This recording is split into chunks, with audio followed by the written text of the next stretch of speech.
Okay, well, review time again today. This time for one of the more interesting horror movies I've seen in recent years.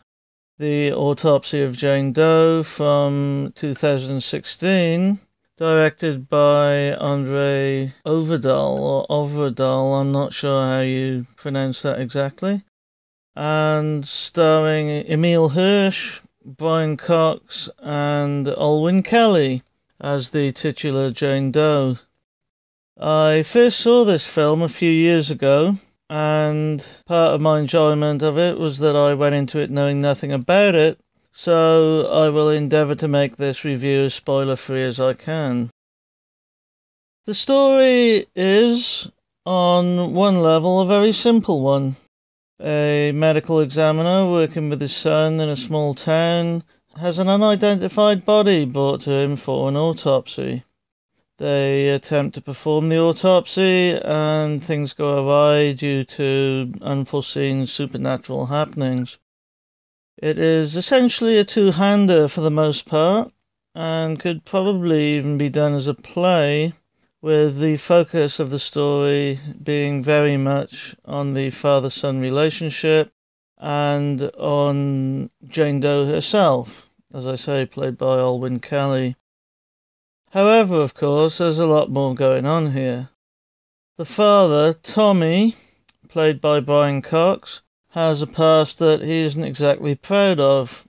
The way that his son's mother died still haunts him, for example. The son played brilliantly by Emile Hirsch. The film and the interactions the two men have with Jane Doe and, ultimately, who or what she turns out to be, can be seen as an allegory for what has happened in Tommy's life. An accidental killing near the end of the movie adds even more to the feel that this is a character in need of some kind of redemption. And also for what's happened to his son, Austin, because of his mistakes as his father. The son's youth has been stunted in part by the father's decisions. Jane Doe herself is beautiful, which is an important part of the story, I think. Her youth and attractiveness adds to the tragedy of how she died, and the ignorance and violence surrounding her demise, her nakedness on the autopsy table adding to objectification. There are elements of her ordeal that seem unusually extreme, even when we find out what she's been through.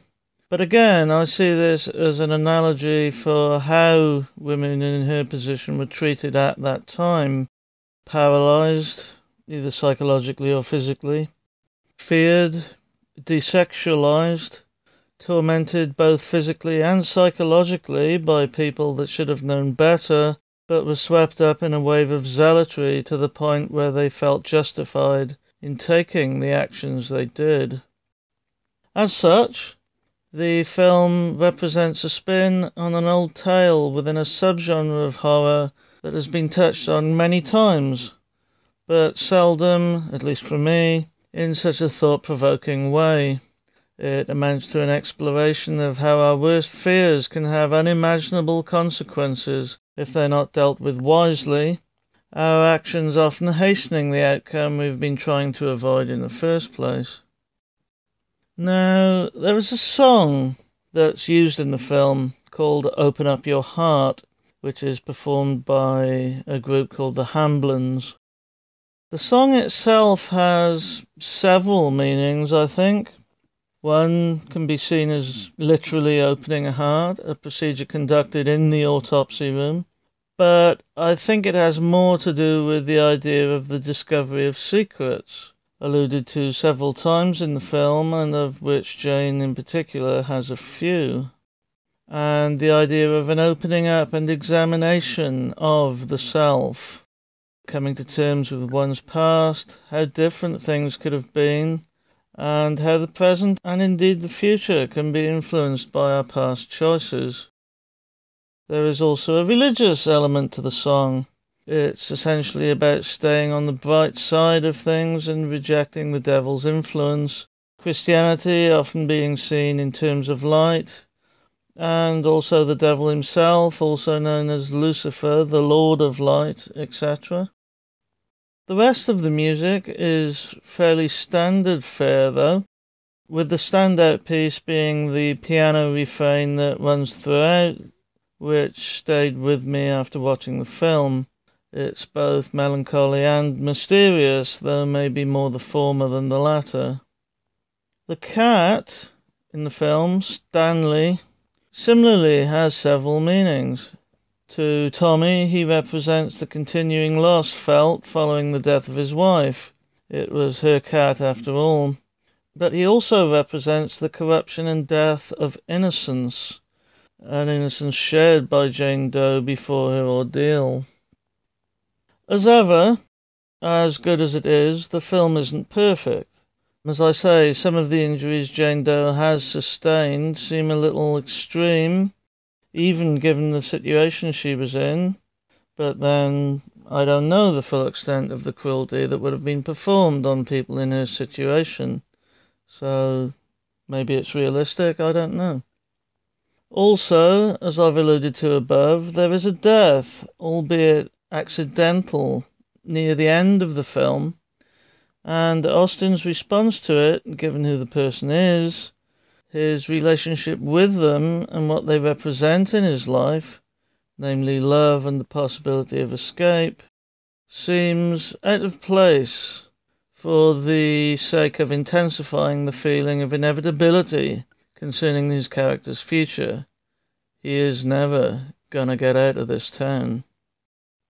Also, the storm, the radio interference, the visions of corpses, etc. that the characters see do feel a little cliched, honestly. But then they're part and parcel of this kind of supernatural story, so I'm not sure that that is a fair criticism, really. The fact that I mention it as a criticism is a reflection of how unique so much of this story is, I guess. In conclusion, then, the Autopsy of Jane Doe represents a distinctive modern take on an old story in some ways. It's a very personal film and story, and is all the more powerful for it. It feels very neo-Gothic, as if the piece would have worked equally well set in a castle in Bavaria or Transylvania, or even in a locale such as New England, for instance, with the hand of Edgar Allan Poe resting gently upon it, perhaps. It's also beautifully and thoughtfully shot and acted by all concerned. So, if you like well-made supernatural thrillers, then there will be something for you here.